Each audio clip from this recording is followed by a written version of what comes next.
This court document confirms that earlier this week, a sergeant with the Toronto Police Service pleaded guilty to assaulting a civilian while on duty.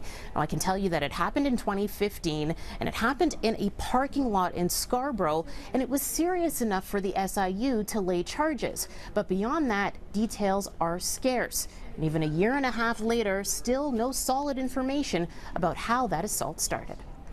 January 16th, 2016. The Special Investigations Unit announces charges against 41 Division Police Sergeant Robert Gowdy. Their investigation included video evidence and 911 calls and found that on Halloween of 2015, a 47-year-old man drove his car into a parking lot at 10 Gordon Ridge Place near Danforth and Midland. Shortly after, a police cruiser pulls up behind his vehicle. The officer and the man have an interaction. Officer leaves the parking lot, and the man ended up in hospital. Gowdy was charged with assault causing bodily harm and failure to provide the necessaries of life. But there was no elaboration on what started this incident and no indication of how serious the injuries were.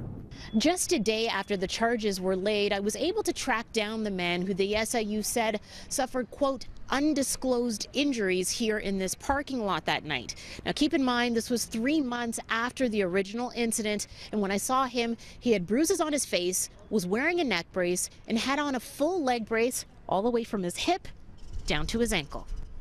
We started emailing the Attorney General's office last January, sending in several inquiries before being told that the matter was before the courts, so no comment will be made. Fast forward to this month. Even getting information on his court dates resulted in a runaround. One day the courts had the info, the next they didn't. One person there even suggesting he wouldn't be in the system because he's a police officer.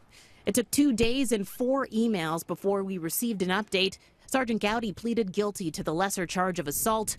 The charge of failing to provide for the injured man had been dropped at the request of the Crown.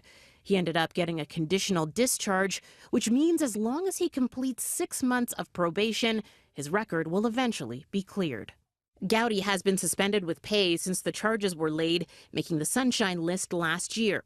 Now, Toronto police say Gowdy's suspension is now being reviewed, but he still faces an internal investigation. In order to get any more information on the assault, we've been told that we have to request transcripts from the hearing that happened earlier this week. We've done so more info on what happened that night will be made available, but it won't be until next week. In Scarborough, Tammie Sutherland, City News.